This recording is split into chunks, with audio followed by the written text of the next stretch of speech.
Hello student. मैं सौरभ कोहली आपका हार्दिक स्वागत करता हूं अपने यूट्यूब चैनल में। प्यारे बच्चों, आज हम चर्चा करेंगे 10 फरवरी 2022 की वर्कशीट का, जिसकी क्रम संख्या 21 है, जो कि हिंदी की वर्कशीट है, जो कि SCERT द्वारा भेजी जाती है छठी से 8वीं कक्षा के लिए। तो बच्चों, ये एक कहानी है। इस कहानी को शुरू करने से पहले जो भी बच्चा या जो भी व्यक्ति इस चैनल से नया जुड़ा हो, इस चैनल को सब्सक्राइब कर दे और बेल वाले बटन को ज़रूर प्रेस कर दे, ताकि सारी नोटिफिकेशन आप तक ज़रूर मिल सके। तो चलिए सुनते हैं आज की कहानी। कहानी कछुआ और खरगोश की। एक खरगोश और एक कछुए में गहरी मित्रता थी। वे साथ साथ घूमते थे, खेलते थे और हमेशा एक दूसरे की मदद करते थे। तो क्या बताया बच्चों, एक खरगोश था और एक कछुआ था। इन दोनों में ना काफ़ी मित्रता थी। वे साथ साथ ही घूमते थे और साथ साथ ही खेलते थे और हमेशा एक दूसरे की मदद करते थे, यानी कि हेल्पफुल थे आपस में। एक बार खेल खेल में दोनों ने दौड़ प्रतियोगिता करने की बात सोची। किस चीज़ की? दौड़ प्रतियोगिता की। दौड़ प्रतियोगिता बच्चों क्या होती है? रेस की बात। किसकी बात? रेस की। जब हम रेस लगाते हैं ना, आपस में फ्रेंड्स रेस लगाते हैं, तो इन दोनों ने भी आपस में दौड़ प्रतियोगिता करने की बात सोची। उनको बरगद के पेड़ तक पहुंचना था। यह पेड़ वहां से कुछ ही दूर एक गांव के ठीक बाहर था। बरगद का पेड़ यानी कि बैनियन ट्री तक उनको जाना था, और ये जो पेड़ था वो गांव के ठीक बाहर था, यानी कि गांव जब ख़त्म हो जाता है उसके बाहर था वो। यह निश्चित हुआ कि जो वहां पहले पहुंचेगा वही विजेता कहलाएगा। अब दोनों में आपस में बातचीत हो गई कि भाई गांव के बाहर है एक खेत, तो वहाँ जाना है। वहाँ पेड़ पर हमने जो पहले वहाँ पर पहुँचेगा तो वही विजेता कहलाएगा। दौड़ भी शुरू हो गई, दोनों के बीच में रेस शुरू हो गई। खरगोश जो कि खूब तेज दौड़ता था और उछल उछल कर चलता था, बड़ी तेजी से आगे निकल गया। कौन? खरगोश। तो ये जानता ही था कि कछुआ कहाँ जीत पाएगा मुझसे, क्योंकि वो बड़ी तेजी से आगे निकल गया। कछुआ अपनी आदत के अनुसार चल रहा था, धीरे धीरे, एकदम धीरे धीरे। कुछ देर दौड़ने के बाद खरगोश ने पीछे मुड़कर देखा तो उसे कछुआ दूर तक कहीं दिखाई नहीं दिया। खरगोश तो जानता ही था कि कछुआ तो बहुत ही धीरे धीरे आएगा, और उसने पीछे मुड़कर भी देखा तो दूर दूर तक कहीं दिखाई नहीं दिया। पास में ही एक ऊंचा घना पेड़ था। धीमी धीमी हवा चल रही थी। खरगोश ने सोचा कि थोड़ा सुस्ता लेता हूँ, यानी कि थोड़ी सा आराम कर लेता हूँ मैं। सुस्ता लेने का अर्थ है थोड़ा सा आराम कर लेता हूँ। ये देखिए पिक्चर में भी दिखाया हुआ है। फिर जल्दी से आगे बढ़ जाऊंगा। कछुए को तो यहाँ तक पहुँचने में अभी देर लगेगी। यह सोचकर वह पेड़ के नीचे लेट गया। ठंडी हवा ने उसे झटपट सुला दिया। मतलब उस समय पेड़ के नीचे इतनी ठंडी प्यारी प्यारी हवा आई, जिसके कारण उसको नींद ही आ गई।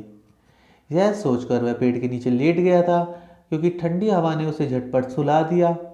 उधर कछुए धीरे धीरे पेड़ की ओर बढ़ता जा रहा था। खरगोश काफी देर तक सोता रहा। जैसे ही उसकी आंख खुली, वह बरगद के पेड़ की ओर भागा।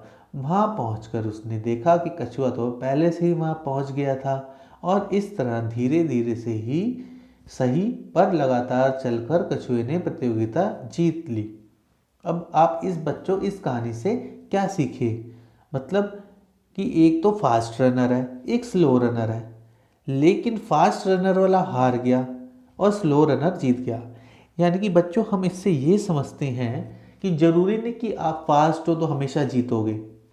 कभी कभार स्लो लर्नर भी, धीरे धीरे धैर्य से रखने वाले भी, यानी कि पेशेंस रखने वाले भी आराम से उस काम को धीरे धीरे करके भी एंड में सफल हो सकते हैं।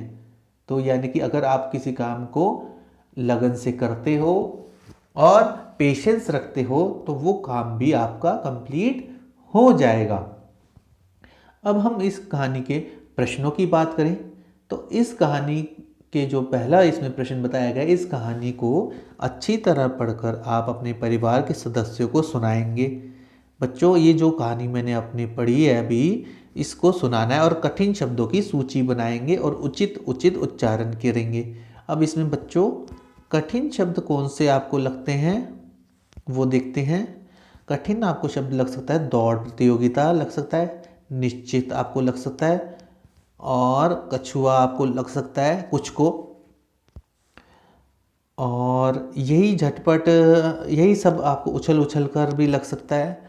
यही लगभग 3-4 शब्द ही हैं जो आपको मुश्किल लग सकते हैं, या मित्रता भी आपको लग सकता है मुश्किल। जो मुश्किल लगे उसकी सूची बना के आपको लिखनी है, कठिन शब्दों की सूची बना के लिखनी है और उनका उचित उच्चारण करना है ताकि आप गलती ना कर पाओ। अब दूसरा प्रश्न है, कहानी में एक जगह आया है धीमी धीमी हवा चल रही थी, क्या हवा चलने की आवाज़ को आप महसूस कर पाते हैं? आपको कैसे पता चलता है कि हवा चल रही है? अब इसका जवाब भी है जी हाँ, हम हवा जो चली उसकी आवाज़ को महसूस कर पाते हैं, और कभी कभी हमें यह आवाज़ हल्की सी सुनाई पड़ती है और कभी कभी यह आवाज़ काफ़ी तेज सुनाई पड़ती है। ठीक है ना बच्चों, कि हाँ हम हवा को महसूस कर सकते हैं, उसकी आवाज़ हल्की हल्की हमें सुनाई देती है और कभी कभी तेज़ भी सुनाई देती है। ये अपने अनुसार जैसे आपने अनुभव किया हो आप उस अनुसार भी लिख सकते हैं कि आपको कैसे पता चलता है कि हवा चल रही है। हवा जब चलती है तो आप देखते हैं कि हवा जिस ओर चलती है तो उस तरफ ही सब चीज़ें होती हैं, जैसे कपड़े उस तरफ को हिलते हैं, झंडा लगा होता है तो झंडा भी उस तरफ होता है, और जितनी चीज़ें हैं आपकी वो उस ओर की ओर हिलती हैं, जिस भी दिशा में चल रही होती है हवा। पेड़ की पत्तियाँ, ये सभी चीज़ें उस तरफ को ही हिलती हैं, उससे हमें पता चलता है कि हवा चल रही है।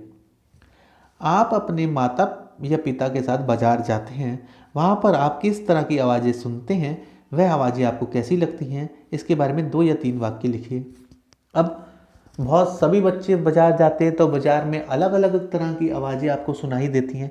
कैसी कैसी आवाज़ें सुनाई देती हैं? अलग अलग तरह की, जिस टाइप के आप बाज़ार में जाओगे उस तरह की आवाज़ें आपको सुनाई देंगी। जैसे सब्जी बाज़ार में जाओगे तो सब्जी वालों की आवाज़ें सुनाई देंगी, बेचने वालों की आवाज़ें होंगी, खरीदने वालों की आवाज़ें होंगी। सड़क पर जाओगे तो मोटर गाड़ियों की आवाज़ें होंगी, खाने के स्टॉल के पास जाओगे तो उस तरह की आवाज़ें होंगी। पर इसका अब आंसर हम देखते हैं। बच्चों, बाज़ार में हमें तरह तरह की आवाज़ सुनाई देती है, इतनी जैसे कि किसी सामान बेचने वाले की आवाज़, किसी मोटर गाड़ी की आवाज़ और सड़क पर चलने वाले यात्री की आवाज़। इन तरह की आवाज़ें हमें सुनाई देती हैं। इससे अधिक भी आपको आवाज़ें सुनाई दे सकती हैं कि वो परिस्थिति के ऊपर निर्भर है कि आप किस जगह पर गए हो। तो ये सब आवाज़ें आपको सुनाई दे सकती हैं, ये आप अपनी कॉपी पर लिख सकते हैं। जो मैंने बताया कि बाज़ार में हमें तरह तरह की आवाज़ सुनाई देती है, इतनी जैसे कि किसी सामान बेचने वाले की आवाज़, किसी मोटर गाड़ी की आवाज़ और सड़क पर चलने वाली यात्रियों की आवाज़।